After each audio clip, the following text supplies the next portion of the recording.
Maka dari Allah Subhanahu wa taala keadaan zaman sudah kita lihat seperti yang kita lihat sekarang ini. Agama di mana-mana merosot, masjid kosong. Maka dari Allah Subhanahu wa taala, bila iman ini dalam hati, bila ada takaza yang sifatnya memperjuangkan agama, membangkitkan agama, menyatukan umat, maka iman bila ada dalam hati, ghirah untuk membela agama itu pasti ada.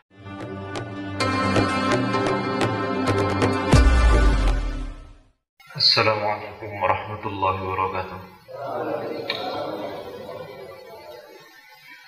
Nahmaduhu wa nasta'inuhu wa nastaghfiruh wa nu'minu bihi wa natawakkalu alayh. Asyhadu an la ilaha illallah wa asyhadu anna sayyidina Muhammadan 'abduhu wa rasuluh.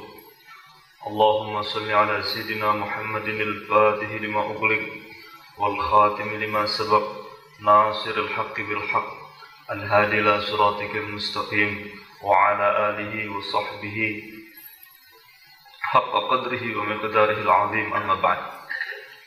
Alhamdulillah, jamaah Allah Subhanahu wa taala. Kurang lebih 1400 tahun yang lalu pernah Allah Subhanahu wa taala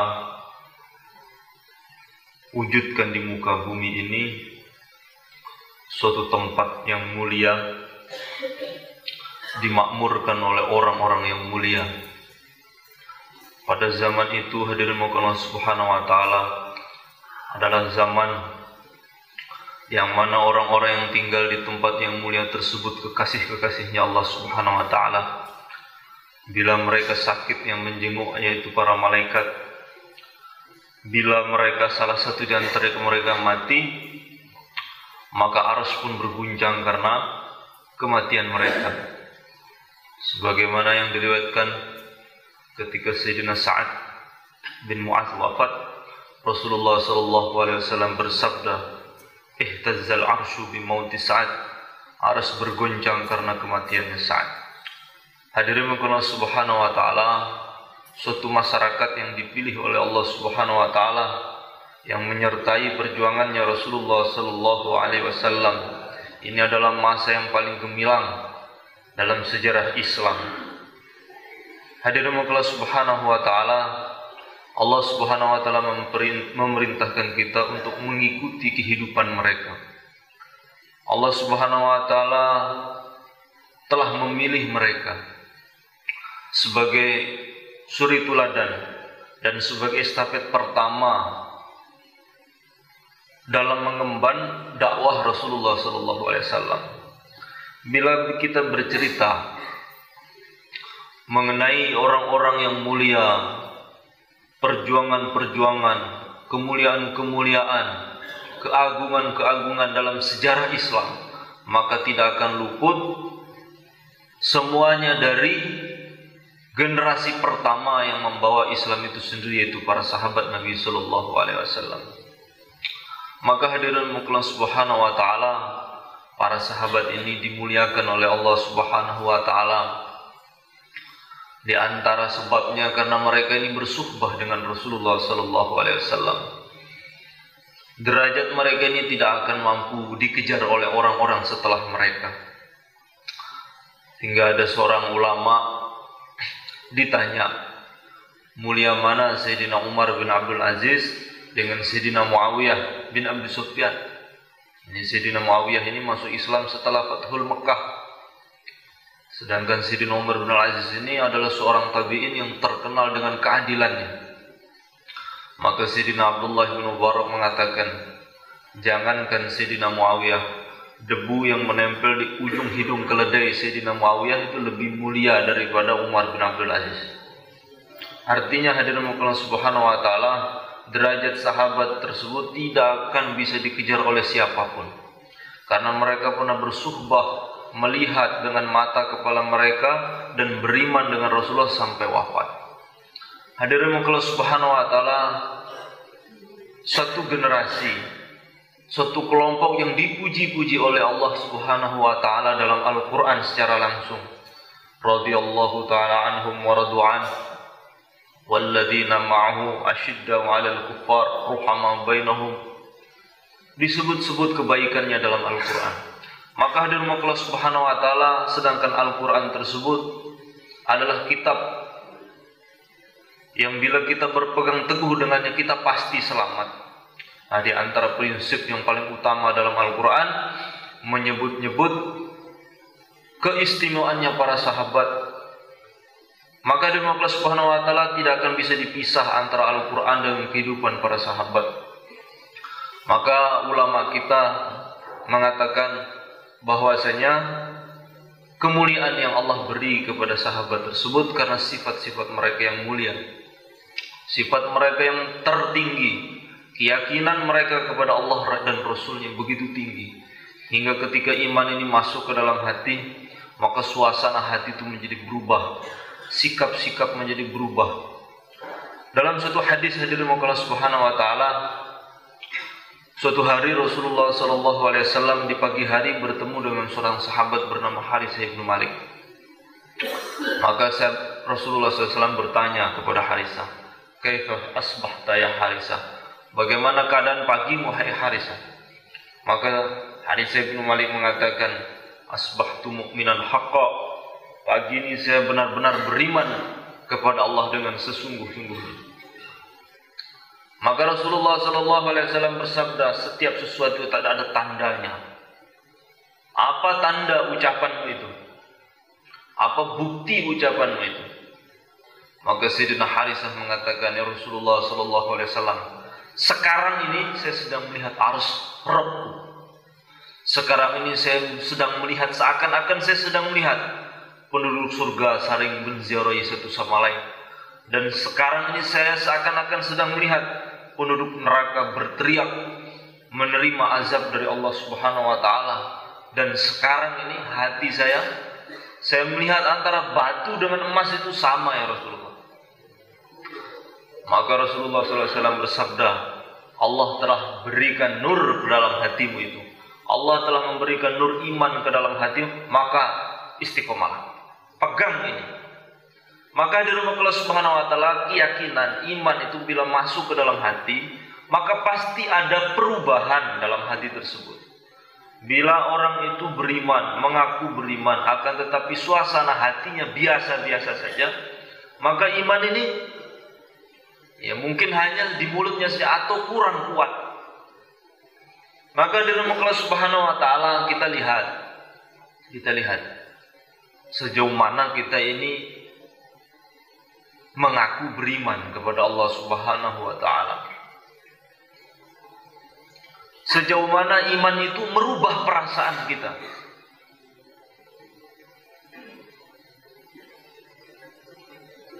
Ada seseorang keluar dari tempat ini, tiba-tiba dia papasan di situ di depan dengan orang yang mau mobil mewah. Tiba-tiba dia mengatakan, "Permisi Pak, Bapak mukim di sini?" "Oh bukan, saya kebetulan jamaah gerak." "Oh tepat sekali. Begini Pak, saya ini pengusaha. Saya ini nazar, bila anak saya sembuh, ini ada 1 miliar. Saya hadiahkan kepada orang yang pertama kali saya jumpai ketika pagi ini. Habis bayan subuh, bubar, tentunya ada ketemu orang yang seperti itu di depan sana. Pomblok langsung, ini 1 miliar untuk antum. Memang ini sudah nazar saya akan berikan kepada orang yang pertama kali saya temui pagi ini."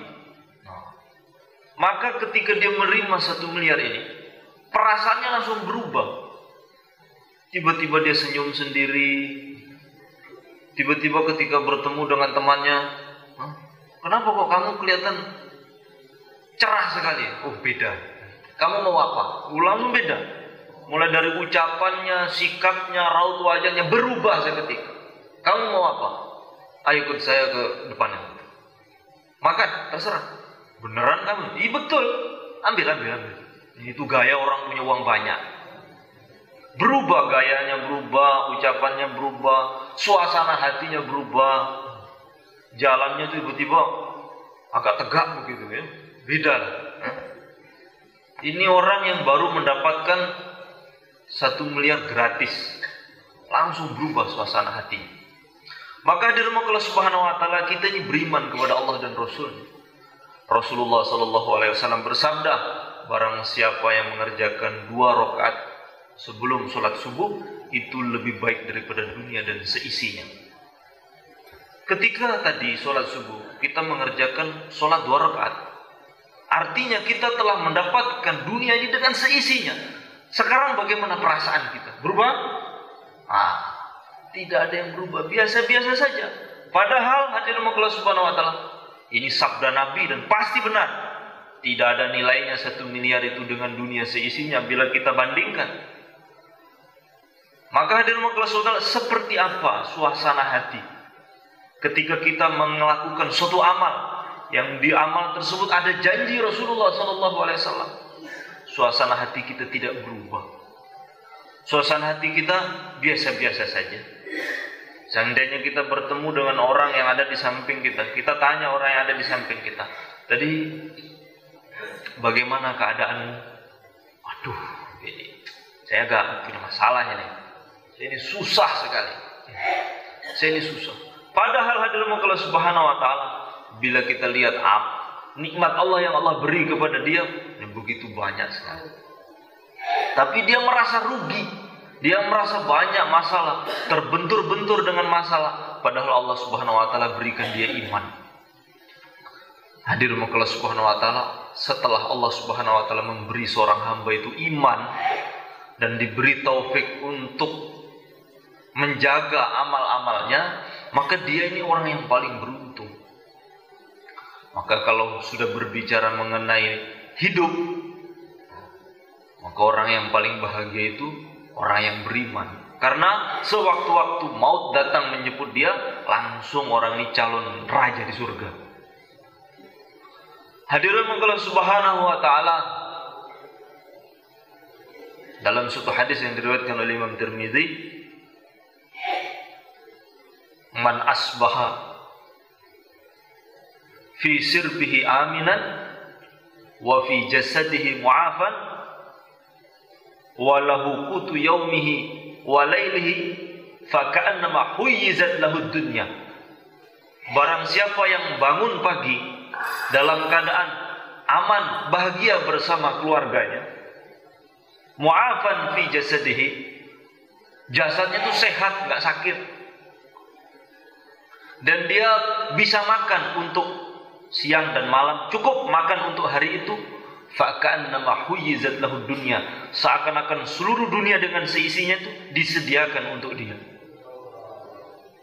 Maka hadirin Allah Subhanahu wa taala, gampang saja, aman, tenang, badannya sehat, enggak sakit, bisa makan hari itu, ini orang telah memiliki seluruh dunia dengan seisinya. Maka hadirin Allah Subhanahu wa taala, dulu ada seorang raja. Ini punya penyakit jelek sekali, gak bisa kentut. Ini diceritakan dalam kitab Tafrijul Qulub atau Tafrihul Qulub. Habib Umar Assegaf cerita di situ. Ada seorang raja dulu itu kena penyakit beberapa hari, seminggu gak bisa kentut. Itu badannya membiru karena dia gak bisa keluar angin. Maka raja ini, orang menterinya memanggil tabib-tabib yang terkenal untuk menyembuhkan raja ini. Ternyata tidak membuahkan hasil apa-apa. Maka dilihat ini ada tanda-tanda nih raja udah mau mati karena nggak bisa kentut. Maka dibuat seimbara, ditempel di mana-mana.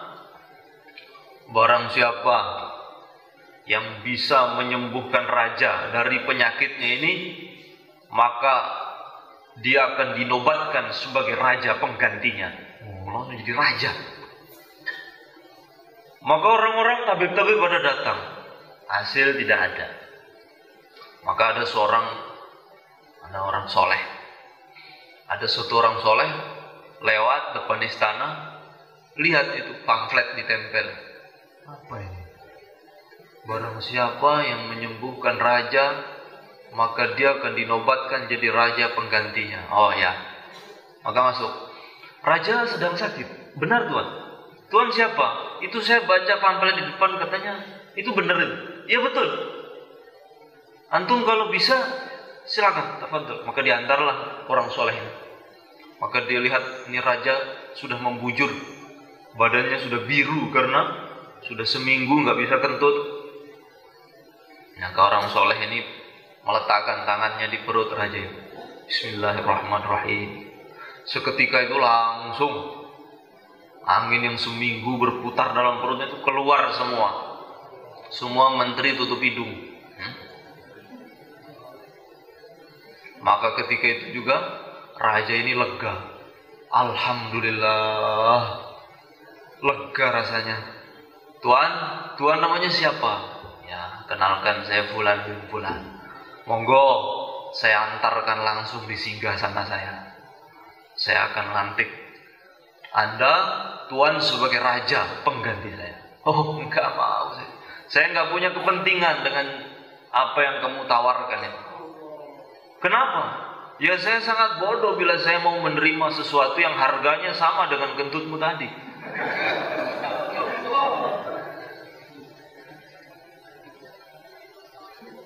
Kenapa bisa seperti itu? Iya. Harga kerajaanmu ini senilai dengan kentutmu yang keluar itu. Saya tidak mau menerimanya. Tapi kalau kamu mau, hai Tuan Raja, saya ingin memberikan kamu suatu nasihat.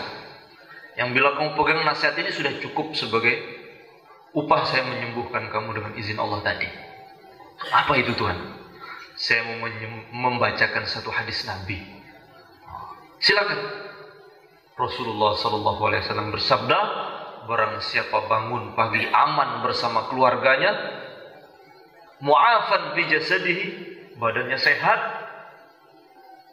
walahu qutu yaumihi wa lailihi, punya makanan untuk dimakan siang dan malam, faka'annama huyizat lahu dunya, maka seakan-akan dunia telah disematkan untuk dia. Itu untuk saya Tuan Raja. Maka raja tersenyum betul. Punya kerajaan, punya apa saja, tak bisa kentut apa enak? Gak enak. Maka hadirin Allah Subhanahu wa taala, bila iman ini masuk dalam hati, maka suasana sikap hati kita berubah seketika.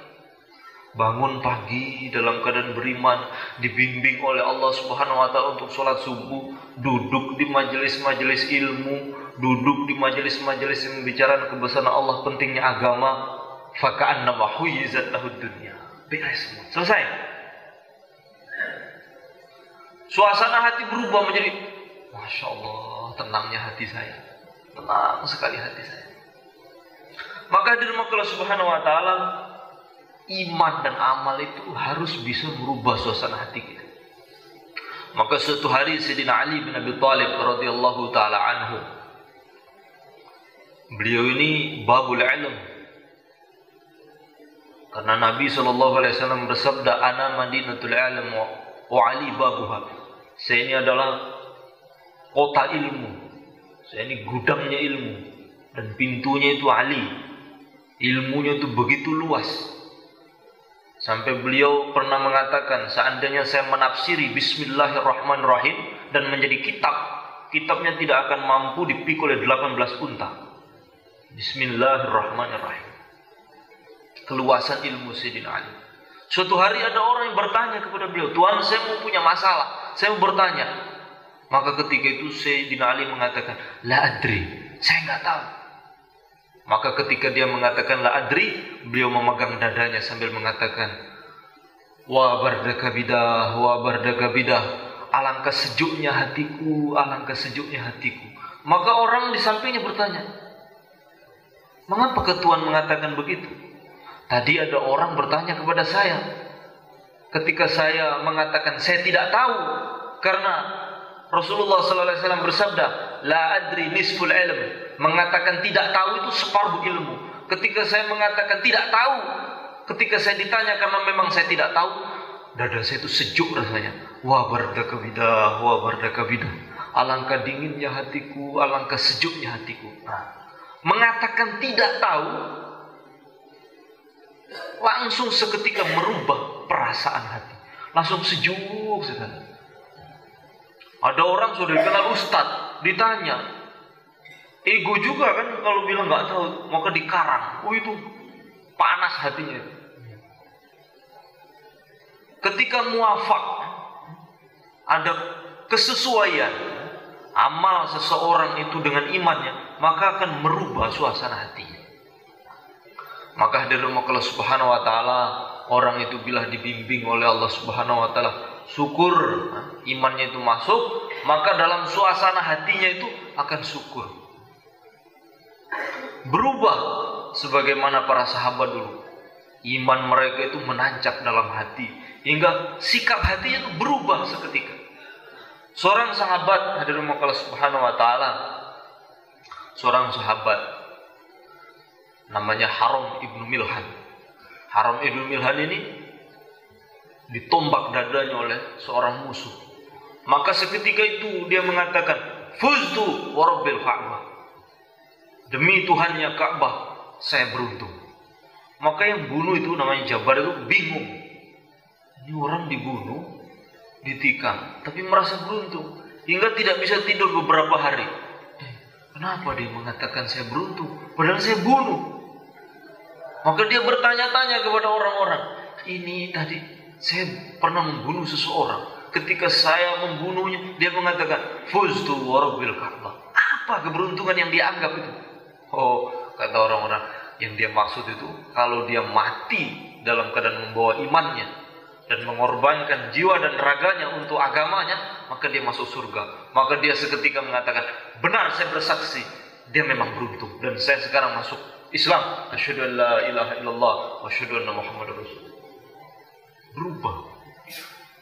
Maka hadirin Allah Subhanahu wa taala, bila ada seseorang itu iman masuk ke dalam hatinya, akan tetapi tidak memiliki perubahan apa-apa, suasana hatinya tidak berubah, berarti ada penyakit fi qulubihim marad wa zadahumullahu marada, ya.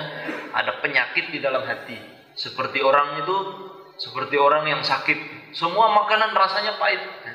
Bukan makanan yang pahit, dia sedang sakit. Yang mana seandainya makanan itu dirasakan oleh orang yang sehat, itu akan berubah. Telo itu punya rasa tersendiri. Rendang itu ada rasanya sendiri itu. Jus jeruk itu rasanya beda. Jus alpukat rasanya beda. Sama-sama minuman. Bahkan terkadang jenisnya sama. Nasi pecel Madiun sama nasi pecel Surabaya lain itu. Lain, beda. Nah, maka hadirin Allah, bila makanan zohir untuk suplai jasmani itu kita bisa rasakan beda cita rasanya, begitu juga makanan rohani. Subhanallah, itu rasanya beda dalam rohani. Alhamdulillah, itu rasanya beda. Sholat subuh itu rasanya beda. Sholat duha itu rasanya beda. Sholat tahajud itu rasanya beda. Kok sama? Wah, ini aneh ini. Beda rasanya. Yang rasakan siapa? Rohani. Yang rasakan rohani. Maka hadirin Allah subhanahu, kalau ada orang makan tapi kok pahit, sakit berarti. Di antara cirinya orang sakit, melihat makanan itu biasa-biasa saja. Tapi kalau orang normal melihat rendang sama melihat nasi pecel, jelas beda. Mesti yang ini enak, ini yang mahal, ini yang beda ini. Begitu juga orang itu bila iman masuk ke dalam hati, ada bentangan-bentangan takazah itu langsung berselera begitu. Wah, ini langsung otomatis, insya Allah begitu. Kurang lebihnya begitu. Itu cirinya. Berarti ini orang sehat. Kalau siapa-siapa insya Allah. Ini berarti orang ini masih ada apa begitu. Minimal kalau nggak sakit sariawan lah. Ada orang, ayo Pak, ini ada gulai, ini ada rendang, ada rawon Surabaya Pak, terkenal jauh ini, pesan khusus ini untuk jamuan istimewa kedatangan antum. Gimana? Sariawan. Seleranya berkurang. Kenapa? Sariawan. Ketika dia terasa, cuman dia merasakannya dengan rasa sakit sariawannya. Begitu juga dari Allah Subhanahu wa taala. Takaza, amal-amal yang kita lakukan kok rasanya beda, berat sekali rasanya. Berat sekali. Duduk lama dalam majelis itu badannya terus lihat jam. Nah, ini mungkin sariawan. Maka dari Allah Subhanahu wa taala, karena nggak ada ceritanya orang makan terus ngantuk, itu saya belum pernah lihat ya. Mungkin ada yang pernah lihat mungkin ya. Kalau membaca ngantuk itu banyak, tapi kalau makan, khusus makan, nggak ada orang yang tiba-tiba suapannya tiba-tiba jatuh gitu. Kamu kenapa? Ngantuk, nggak ada itu. Nah, kalau orang sehat itu tidak ada. Nah, begitu juga ya, amal itu adalah makanan rohani. Jadi kalau yang benar itu nggak ngantuk. Sebenarnya begitu. Yang benar seperti itu. Maka ada qalbun salim, hati yang sehat, normal ya, hati yang normal. Dengan amal itu betul-betul semangat. Ketika ada takaza-takaza yang sifatnya untuk memperjuangkan agama, membela agama, langsung girahnya kepada agama langsung keluar. Tapi saya kan latar belakangnya bukan ustaz, bukan masalah itu. Ini jika iman itu ada dalam hati, maka kita itu tidak akan bisa menahan diri. Ketika agama kita itu kurang, itu tidak akan bisa dipisahkan. Walaupun bagaimanapun, maka dalam hadits sahabat diceritakan ada seorang sahabat namanya Abu Mihjan As-Saqafi. Abu Mihjan As-Saqafi. Dia ini ikut dalam suatu pasukannya Sayyidina Sa'ad bin Abi Waqqas ketika menaklukkan Madain, Persia. Ketika itu dia ini minum khamr. Maka oleh Sayyidina Sa'ad dihukum, kamu minum khamr, dihukum, didera, pukul, cambuk 80 kali. Tidak berapa lama, minum lagi, dicambuk lagi. Gak lama, minum lagi, cambuk lagi. Maka oleh Sayyidina Sa'ad, kamu ini gak bisa dibiarkan. Maka akhirnya dipenjara, dibuat kerangkeng, dipenjara, diborgol. Akhirnya pasukan melanjutkan untuk bertempur melawan orang-orang Persia. Ketika pertempuran peristiwa Madain itu terjadi, maka dia ini dalam keadaan diborgol. Maka ketika dia dalam penjara, ada orang lewat bilang, itu umat Islam, orang-orang saudara-saudara muslim mendapatkan serangan yang begitu besar dari musuh hingga betul-betul terdesak. Maka ketika kata-kata itu menghampiri telinganya, langsung berubah suasana hatinya. Berdiri. Dia mengatakan, saya tidak bisa ada di sini. Maka dia berteriak, keluarkan saya. Saya tidak akan bisa ada di sini sementara saudara-saudara saya mengalami tekanan dari musuh, terdesak. Maka dia kirim orang yang lewat untuk menemui istri Sayyidina Sa'ad bin Abi Waqqas. Saya ingin berjumpa, saya ingin berbicara. Maka istri Sayyidina Sa'ad datang mengatakan, ada apa?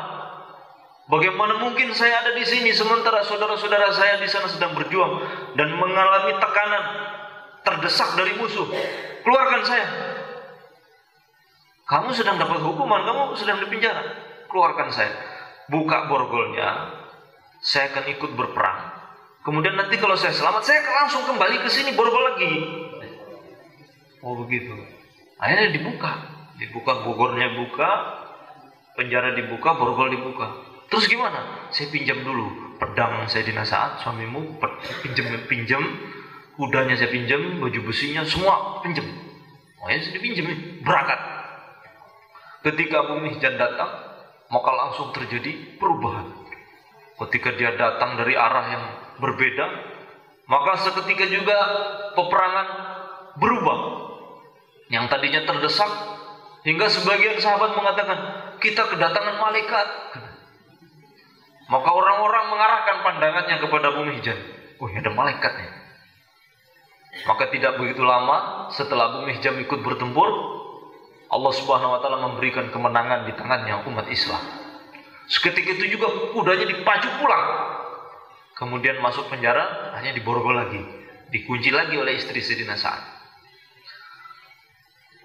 Tidak berapa lama Sayyidina Sa'ad pulang.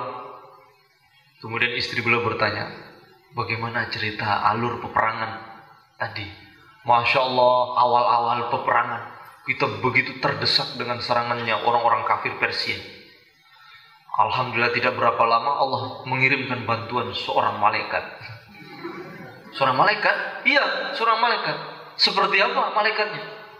Saya lihat itu kudanya itu mirip kuda saya. Pedangnya juga mirip pedang saya. Dan jurus-jurusnya itu gayanya tuh mirip Abu Mihjan. Itu Abu Mihjan, kata istri sedang. Kok dia kan di penjara. Iya, tadi dia berteriak-teriak, keluarkan saya. Bagaimana mungkin saya ada di sini sementara saudara muslim saya terdesak berperang melawan musuh. Saya tidak mau ada di sini. Maka saya datang. Ketika saya tanya, dia mengatakan, keluarkan saya. Dan kalau saya selamat, saya akan kembali ke sini. Dan kalau saya mati, itulah yang saya cari. Maka saya lepaskan, saya pinjamkan kudamu, saya pinjamkan pedang. Dan saya lihat dia sudah kembali. Maka Sayyidina Sa'ad mendengar penuturan istri, menangis seketika. Maka datang, membuka penjara dengan tangan beliau. Kemudian beliau membuka borgol. Kemudian beliau mengatakan, hai Abu Mihjan, mulai sekarang kalau kamu minum, saya tidak akan penjarakan kamu lagi. Bagaimana mungkin saya menghukum orang yang dengannya Allah Subhanahu wa taala berikan kemenangan umat Islam melalui tangannya? Maka Abu Mihjan mengatakan, iya Tuhan, kalau begitu saya nggak akan minum lagi. Kenapa? Karena kalau saya minum, setiap pukulan cambuk yang saya terima, saya mengharap ampunan Allah dari rasa sakitnya itu. Kalau saya nggak dihukum lagi, berarti dosa saya bagaimana? Kalau begitu mending berhenti aja. Saya nggak akan minum lagi. Maka di rumah Allah Subhanahu wa taala ada orang itu, karena ya amalannya juga nggak, ya, masih maksiat juga. Tapi ada satu hal, bila iman itu ada dalam hati, tidak akan rela agamanya itu diganggu oleh siapa saja. Maka di rumah Allah Subhanahu wa taala keadaan zaman sudah kita lihat seperti yang kita lihat sekarang ini. Agama di mana-mana merosot, masjid kosong. Maka di rumah Allah Subhanahu wa taala, bila iman ini dalam hati, bila ada takaza yang sifatnya memperjuangkan agama, membangkitkan agama, menyatukan umat, maka iman bila ada dalam hati, ghirah untuk membela agama itu pasti ada. Atas pentingnya masalah ini, siap-siap 4 bulan, 40 hari, 3 hari berdiri semua. Masya Allah, lihat mbak tuh asli. Tafadhal.